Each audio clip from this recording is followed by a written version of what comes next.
26/11 में क्या हुआ था?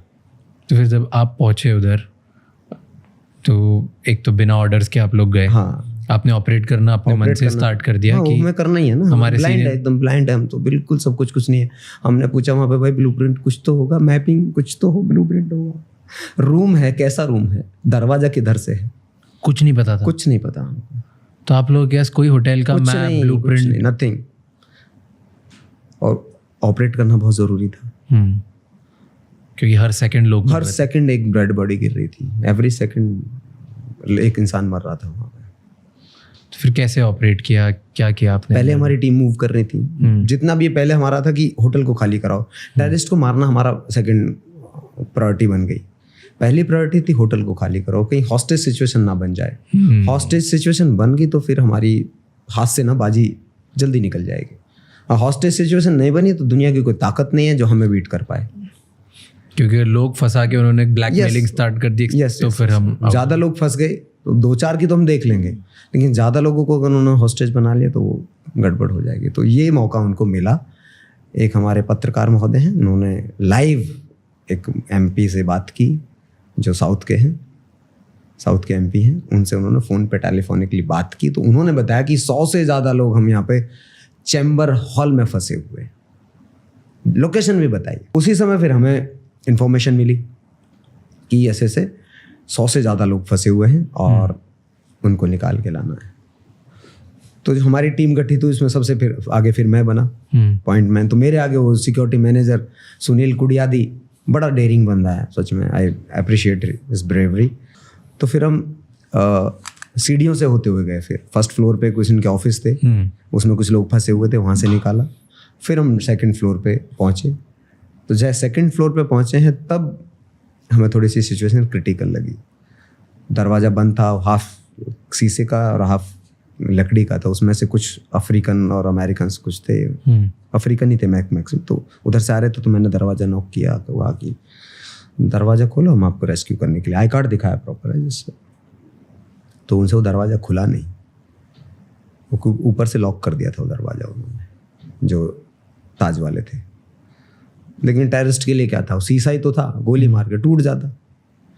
लेकिन बाद में जो CCTV फुटेज से पता चला, वो पता चला हमारे आने से 1 मिनट या 30 सेकंड पहले वो वहाँ पे पहुँचे और हमारी आवाज़ उन्होंने सुन ली। तो वो पीछे वाले जो रूम खाली था उसके अंदर जाके छिप गए। और फिर हम जैसे हो गया, वो दरवाज़ा खुला नहीं, तो मेरे जो टीम लीडर थे, मेरे पीछे मेरे जो बड्डी थे अधिकारी, उन्होंने कहा कि इनको रहने दो, सेफ है ये वाले रूम में देखो, इस रूम में कुछ लोग फंसे हुए तो इनको निकालते हैं। ठीक है। तो मैंने उस दरवाजे में एंट्री की, दरवाज़ा खोला, एंट्री की। तो फिर जो टीम लीडर थे हमारे, उन्होंने कहा कि रुको, हम 4 ही लोग हैं और 4 लेकर आता हूँ, पूरी टीम लेकर आता हूँ मैं, और तब तक तुम यहीं पे वेट करो। तो हम वहीं पे खड़े हो गए दरवाजे पे, उसके 4 लोग। हाँ, 3 लोग बचे ना, 3 और सिक्योरिटी मैनेजर। वो खड़े रहे। वो फिर आए, फिर उन्होंने मेरे शोल्डर पे टैप किया कि एंट्री करो। तो वही अपनी कमांडो वाली, मार्कोस वाली एंट्री हमने की। अंदर जाते रहे। तो मैंने पूछा सिक्योरिटी मैनेजर से, पीछे था, तो मैंने कहा लाइट ऑफ थी पूरी उसकी रूम की, और हम जो एलवे में थे, जो लॉबी है उसमें पूरी रोशनी है। अब मैं अंधेरे में जा रहा हूँ, तो मैं खुद ब्लैंक हूँ, मुझे कुछ नहीं पता उसमें क्या हो रहा है। मैं चलता जा रहा हूँ आगे। लेफ्ट साइड में मेरी दीवार आ गई, तो मैं चल रहा हूँ, दीवार पकड़। मैंने पूछा कि स्विच किधर है इसके, तो उसने कहा कि यहीं होंगे, आ गई हैं। हमने ठीक है, आ गए। हम चलते रहे आगे, ऊपर नीचे करते। तब तक क्या हुआ, 10 से 12 कदम मेरे अंदर पड़े होंगे और मुझे 2 AK-47 की सेफ्टी जो कैच होता है, उसकी आवाज़ मुझे सुनाई दे गई। क्लियर साउंड थे 2। तो मैं समझ गया कि 2 AK-47 बोला, 2 टेररिस्ट कंफर्म आए यहाँ पर। और इसका मतलब है कि उन्होंने पहले सिंगल में वेपन किया हुआ है, अब उन्होंने बर्स्ट में उसको डाल दिया। हम भी टिक गए। मैंने कहा कि वहीं पे टिका मैं, और एक चेयर थी वहाँ पे, चेयर का जो एज रहता है पीछे वाला ऐसा, उसके यहाँ पर मैंने ले लिया उसको और तान दी मैंने अपनी AK उनकी तरफ, ट्रिगर पे उंगली ले ली, बैठ गया उधर ही, वेट कर रहा हूँ कोई मूवमेंट हो बस उनकी। अंधेरे में हूँ मैं, मुझे कुछ नहीं दिख रहा। तो मेरा ये था कि मुश्किल से 10 सेकंड अगर मैं बैठ गया यहाँ पर तो मुझे सब कुछ दिखाई देने लगेगा। 10 सेकंड मुझे टिकना था बस, तब तक उन्होंने उधर से फायर खोल दिया उन्होंने, और मेरी भी ट्रिगर पे उंगली थी। जैसे मुझे फ्लैश दिखाई दिया मैंने भी ट्रिगर दबा दिया। तो मुझे मेरा याद है कि 3-4 गोली मेरी चली और उसके बाद मुझे कुछ याद नहीं मुझे उसके बाद का, ब्लैंक एकदम। उसके बाद जब गर्दन पे गरम गरम खून लगा, बहना शुरू हुआ, तब मुझे होश आया, ओहो बच गए, हेडशॉट है। क्या हुआ उसके? बच गए, हेडशॉट था, जिंदा हूँ, भगवान को थैंक यू बोला। और दर्द इतना ज़्यादा था कि अनबियरेबल कहें हम लोग, बहुत बुरी तरह का दर्द। यानी कि एक नॉर्मल ह्यूमन बीइंग की बात करूं तो सहन नहीं कर सकता कोई उस दर्द को, इतनी जलन। तो सर पे लगी आपकी गोली? हाँ पूरा। तो मैंने कारपेट जो था ना, उस दर्द को ना कारपेट में शिफ्ट किया, पूरा दबा दिया पूरा एक हाथ को। अब मैं साउंड नहीं कर सकता, मेरा एक साउंड मतलब नेक्स्ट पल मेरी जो है डेथ है, नेक्स्ट मोमेंट पे ही। और वहां पे ज्यादा देर नहीं रुक सकता क्योंकि उन्होंने मुझे गिरते हुए देखा है, वो मेरा वेट कर रहे हैं बस। अगर ये नहीं खड़ा हुआ तो एक कंफर्म शॉट लेंगे।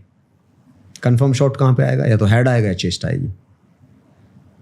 चेस्ट पे जो जैकेट है उस पे मारेंगे, चेस्ट पे तो लेंगे नहीं, तो हेड शॉट है क्योंकि हेलमेट था ही नहीं।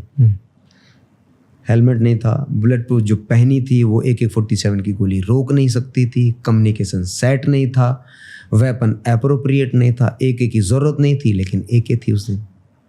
हमें प्रॉपर वेपन भी नहीं थे उस दिन। क्यों नहीं थे? ये सब थे ही नहीं हम यूनिट में। बिना हेलमेट के ऑपरेशन किया? बिना बुलेट प्रूफ, बिना आर्मर में कहूँ, बिना बुलेट प्रूफ के। एक तरह से वो एक MP5 की गोली नहीं, वो तो पिस्टल की गोली रोकने के लिए थी, वो जैकेट थी बस।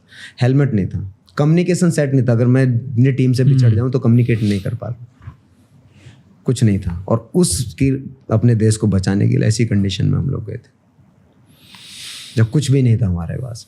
फिर क्या हुआ नेक्स्ट? तो फिर मैंने अपने आप को सैचुरेट किया फटाफट। पूरे रूम में मैंने धीरे धीरे देखा कहाँ पे क्या क्या चीज़ है। तो मुझे फिर दिखाई दिया कि सोफ़ा है और दीवार, उसके बीच में थोड़ा जगह है। मैं वेपन को मैंने थाई पे लिया और खिसक के मैं उसके बीच में, मैंने जगह जो थी उसके बीच में मैं जाकर अपने आप को सेफ किया, पहले सिक्योर किया और कवर ले ली मैंने। फिर मैंने देखा कि भाई मुझे चोट कितनी लगी है। तो जब देखा तो पूरा कान ही नहीं था, पूरे मांस का लोथड़ा इधर मुझे फील हुआ, ये लटका हुआ था पूरा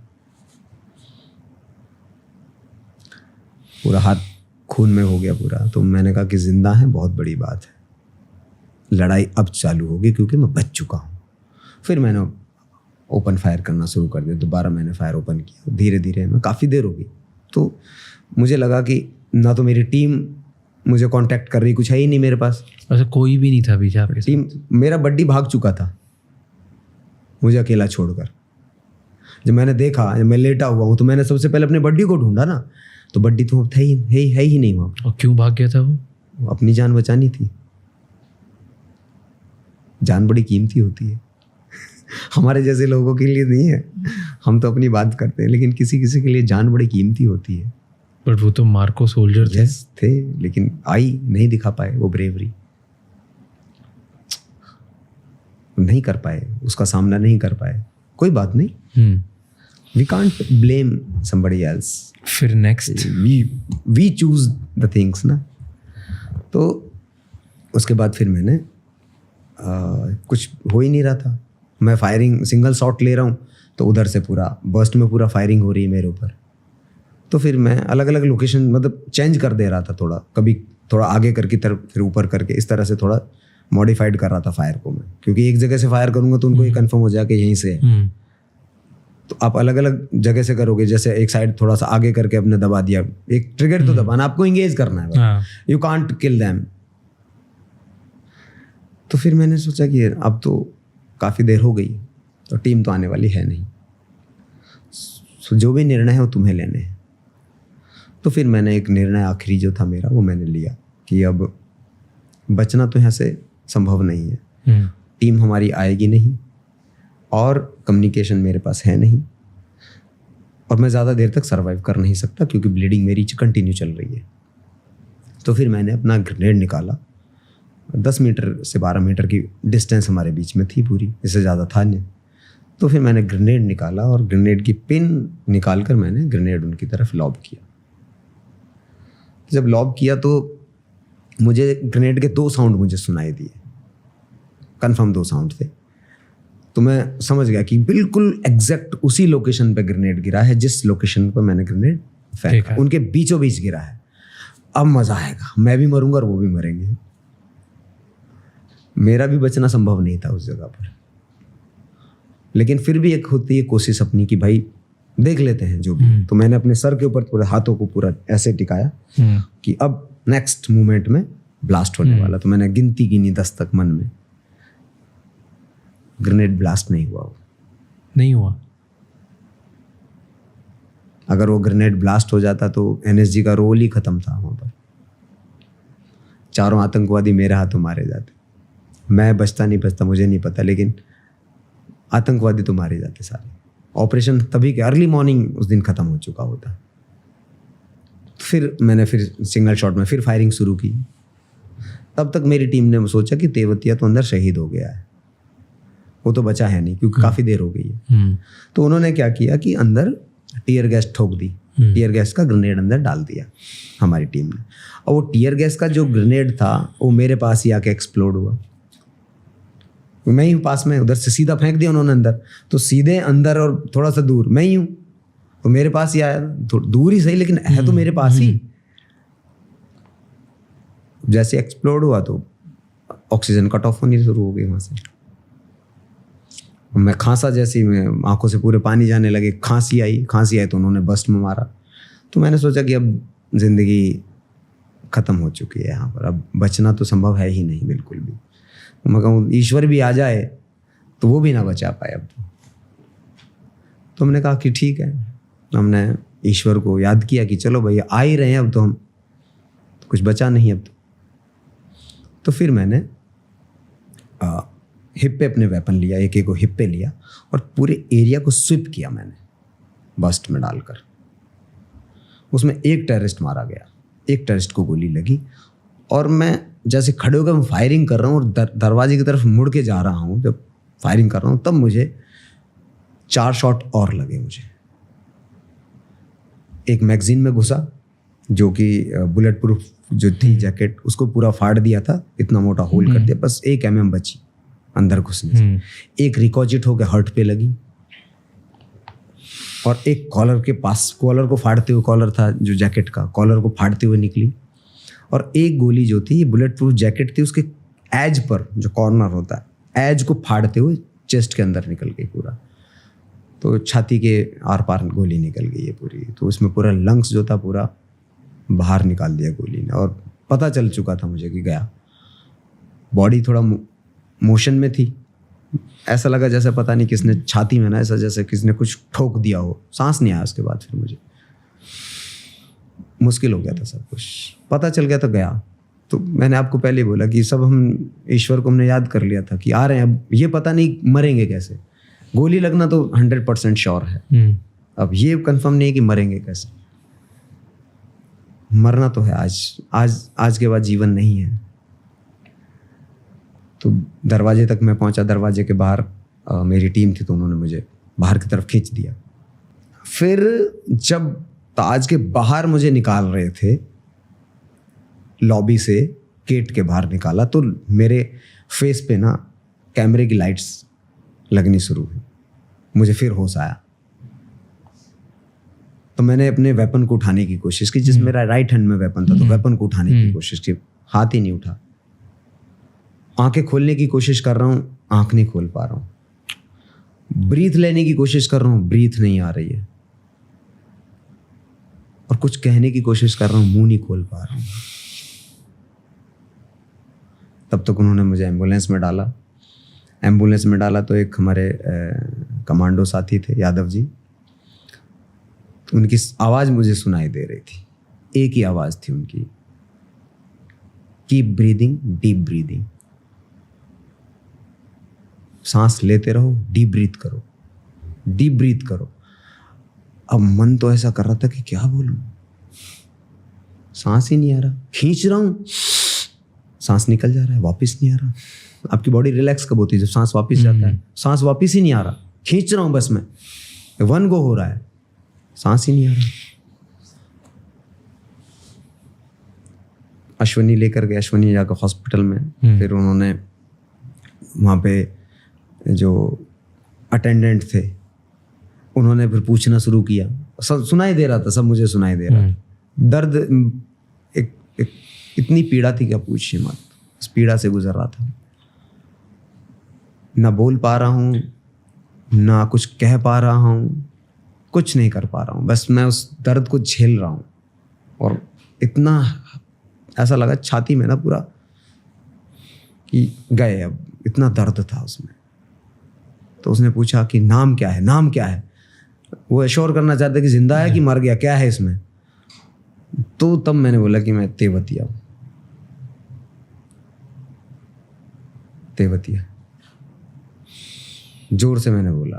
और फिर जब नहीं रहा गया तो मैंने कहा कि मैं मर रहा हूँ, मैं मर रहा हूँ। फिर उन्होंने मेरी ड्रेस वगैरह काटी है, पूरा सब साथ। तब उनको पता चला कि चेस्ट में गोली लगी हुई है। पूरा डिस्पेंस, जैसे उन्होंने ये खोला है ना, ड्रेस खोली है, तो ड्रेस जैसी खोली है तो पूरी डिस्पेंसरी में पूरा खून ही खून है, एक फाउंटेन की तरह यहाँ से खून बह रहा था। तो बाद में मेरे जो डॉक्टर थे जिन्होंने ऑपरेट किया, उन्होंने कहा कि 1 मिनट और अगर डिले हो जाते तो एक्सेस ब्लीडिंग की वजह से तुम्हारी डेथ हो जाती। तो मुझे नहीं पता कि मुझे ईश्वर ने क्यों बचाया, कैसे बचाया, मुझे नहीं पता। मैंने अपना देश के लिए उस दिन 100% दिया, और आज भी मैं देश के लिए पूरा अपनी 100% डेली मैं देता हूँ। अगर ऐसे और भी बहुत इंसाइटफुल शॉर्ट्स और क्लिप्स देखनी है तो इस चैनल को सब्सक्राइब कर लो।